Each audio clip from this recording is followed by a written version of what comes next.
and bottles at vehicles and businesses. The officers were searching the area. They were able to locate an individual matching that description. The individual, when they attempted to make contact with him, had a river rock in one of his hands. The individual was given commands to drop the rock. That man did not listen to those commands, acted erratically, and then took off on foot. The officers pursued him on foot, crossed Bell Road into this parking lot we're in here. The male continued towards a restaurant not too far behind me.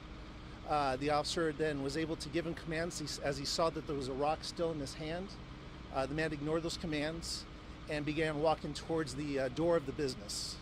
The officer gave commands to not enter the business.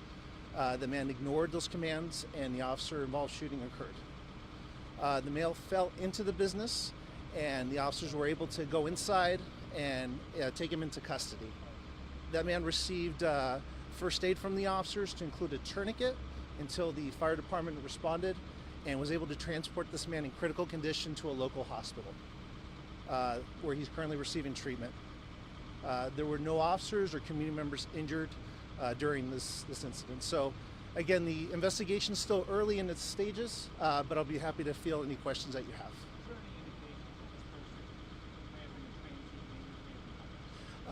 Those details still we're sifting through up to figure out, so we're hoping to get those answers during this course of investigation. It sounds like the person throwing river rocks may not have been in his right mind. Is that the early indication? Some of the calls stated that this man was acting erratically, but again, our officers and investigators are talking to witnesses at this point to determine that. How are officers trained to kind of handle these cases where someone is acting erratically, but all they have is a river rock and they're about to go into a business like that? And again, as our officers are going through and the investigators go through those details, we're hoping to have some answers to find out what led up to it.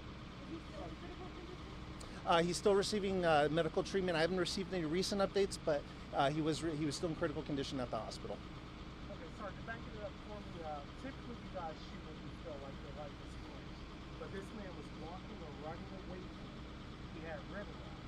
Why did the officer open fire to someone with river rocks? Again, I can't speak for the details of it. Again, this is just the information as we have it.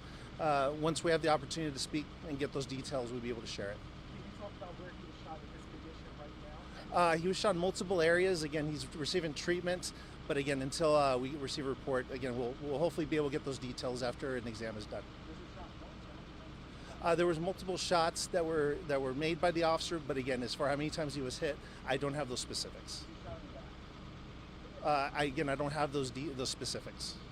What was the reason for the pursuit to begin with? They were investigating. It was the criminal damage, and also the individual had the rock and would not put that down. Where was he throwing the rock? In this business or another one? There was multiple locations. There were some businesses across the street where there was damage.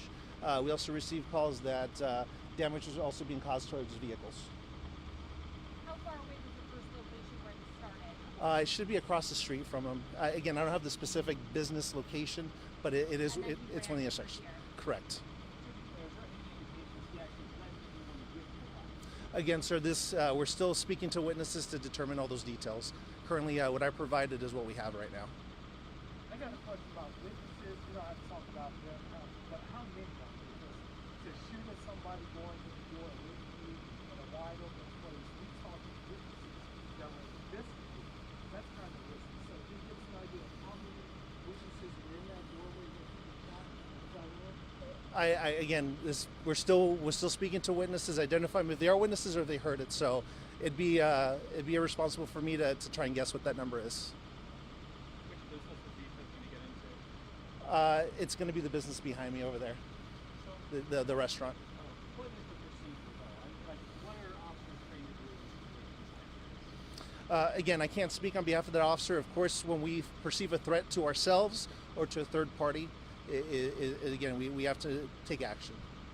But again, every situation presents different circumstances, and again, with this one, we're still sifting through it. It's still early on. But he wasn't actually in the store yet when he was killed, right? Again, sir, that information is still part of the investigation. I do not have those exact details for you.